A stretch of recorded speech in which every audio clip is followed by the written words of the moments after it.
It's all good and well having all the correct data in your ballistic profiles, but we must remember that your bullet doesn't fly through a vacuum. It flies through an atmosphere that is constantly changing. The temperature rises and falls, the pressure rises and falls, the humidity rises and falls, and that all affects the air density. In other words, what sort of drag your bullet experiences while it's flying through the air. That changes how its velocity drops. It changes all kinds of things. So we have to factor that in. Add to that the fact that the air around us is not stationary. We have wind.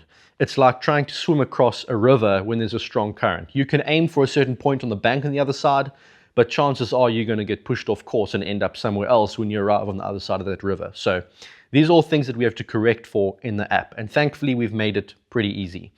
Right at the top of the Element Ballistics app, you will see a tab that says Weather and Wind with a drop-down arrow. You can expand that tab, and this is where you will enter your current wind and weather data. Starting off with weather, or we might also call it atmospheric conditions, you can click on that tab. You can enter this data manually through a Kestrel or other wind meter, measure it, check what it says, enter it in, or there are other ways to do it. You can copy it from your zeroing weather. So if you've just zeroed a rifle, now you want to shoot, you can copy it from your zeroing weather, but obviously if the time is now different to when you zeroed, you're not going to want to do that. You're going to want to get current weather. The other way to do it is to say get from internet. So I'll hit that now and you'll see it'll update my weather there. This is basically obtaining a weather report for your location. So you've given your phone to use your permission to use your location data on the internet. It sends your location to a weather service, and the weather service gives you a weather estimate for your location. We found that this is pretty reliable. It's going to get you very close, especially when it comes to temperature and humidity.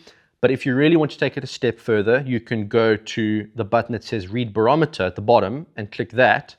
And what that does is it reads the current pressure at your exact location from the sensors in your phone. In other words, it's not estimating it based on where you are from a weather service, it's physically measuring it. And from there, if you've got all that data, you can say update. Oh, one more thing. You'll see at the bottom there's a toggle that you can switch on that says update current weather from sensors on scope. That is if you have a Element Hyper 7 smart rifle scope, it has all those sensors built in. So you can capture the profile, the weather information for your profile, but you're basically telling it that when you send that information over to the Hyper 7, you want the Hyper 7 to constantly update its own weather. You don't want to obtain it from the profile. But since we're not using the Hyper 7 right now, I'm going to leave that toggled off. I'm going to say update. Next, you're going to see your wind tab, wind speed, wind direction. When you click on that, it opens your menu where you can capture this information. Wind speed in miles per hour, I'm going to say 5. And wind direction, you can either increase or decrease there, or you can use the wind direction image below to enter your wind direction. As you can see, if the arrow is coming from your right and going towards the center, it means the wind is coming from your right. So that indicates what direction the wind is blowing. I'm going to say update, and there you go. Don't be surprised if you have a wind coming from, let's say, directly from your side, and you see a change in your elevation value in your firing solution. That's because we also factor in things like aerodynamic jump, which is the vertical deflection from a crosswind.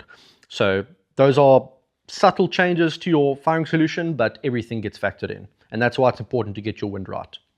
And that's it. Remember to update your conditions regularly. This can change quickly throughout the day as weather systems move over or as you gain or lose altitude. So keep updating that. And in the next video, we'll look at how to obtain a firing solution, which is what we're all here for.